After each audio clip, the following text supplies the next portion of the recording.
दोस्तों, अगर आप अभी इस वीडियो को देख रहे हो तो ये सिर्फ एक कहानी नहीं है, ये आपकी जिंदगी बदलने वाला सफर है।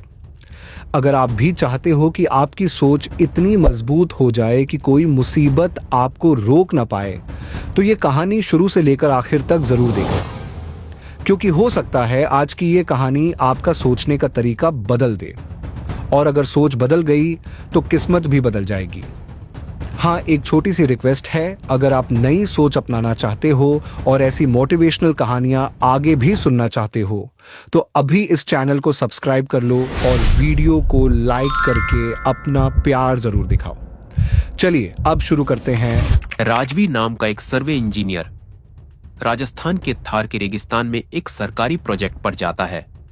वह अकेला नहीं, अपनी टीम के साथ होता है, लेकिन एक भयंकर रेत तूफान आने पर सब बिखर जाते हैं। रेडियो और जीपीएस दोनों खराब हो जाते हैं। राजवीर जब होश में आता है तो चारों तरफ सिर्फ रेत ही रेत होती है, और न पानी, न खाना और न इंसान। और राजवीर के पास सिर्फ एक बैग होता है जिसमें एक पानी की बोतल आधा भरा हुआ, एक चाकू, एक नोटबुक और एक सोलर टॉर्च। वह हर दिन अपनी डायरी में लिखता है, मैं जिंदा हूं, अगर कल सूरज निकला तो मैं भी निकलूंगा। धीरे धीरे वह अपने दिमाग से डर को निकालना सीखता है, और वह रात में तारों की दिशा देखकर आगे बढ़ता है। वह दिन में छांव बनाने के लिए रेत खोदकर नीचे बैठता है, और वह पानी 10 दिन तक लगभग खत्म हो जाता है। तभी राजवीर अपने कपड़े से रेत में मौजूद नमी इकट्ठी करने की कोशिश करता है। तभी वह एक सूखे ऊंट की हड्डियों के पास पुराना धातु का डिब्बा पाता है, और उसमें कुछ सूखे खजूर होते हैं। तो वो उन्हें खाकर 3 दिन तक जिंदा रहता है। तभी उसे एक दिन रेत में किसी का जूता और एक पुराना रेडियो मिलता है।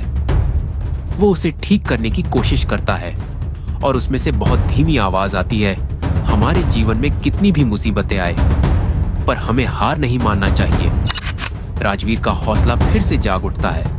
समय निकलते निकलते राजवीर के कठिन समय में उसे बहुत कठिनाइयों का सामना करना पड़ता है। 40 दिन के बाद उसका शरीर कमजोर पड़ने लगता है। धूप की वजह से उसकी त्वचा जलने लगती है। रेत के तूफान उसके टेंट को कई बार उड़ा कर ले जाते हैं, लेकिन हर बार वह अपनी डायरी में लिखता है, जब तक लिख सकता हूं मैं हार नहीं मानूंगा। और तभी उसके कठिन समय में एक समय ऐसा आता है कि 60 दिन बीतने के बाद उसे 10 किलोमीटर की दूरी पर एक पुराना गांव दिखता है। लेकिन जब वह वहां पहुंचता है तो वो सिर्फ खंडहर निकलता है। फिर भी वह वहां के पास के कुएं में थोड़ी नमी पाता है और कपड़े से पानी निचोड़कर पीता है। 78 दिन के बाद वह मुश्किल से चल पाता है, और समय निकलते निकलते रेडियो की बैटरी खत्म है। तभी उसे एक ख्याल आता है। वह अपने जूते में एक नोट डाल देता है, क्योंकि अगर किसी को मेरा शरीर मिलेगा तो यह मेरी कहानी है। तभी राजवीर की कठिन तपस्या एक दिन रंग ले आती है। तभी आसमान में एक हेलीकॉप्टर की आवाज सुनाई देती है, और राजवीर अपने सोलर टॉर्च से हेलीकॉप्टर की तरफ रोशनी देता है, और राजवीर की तरकीब काम कर जाती है। हेलीकॉप्टर थोड़ा घूमता है और ऊपर से आवाज आती है, हम तुम्हें देख रहे हैं,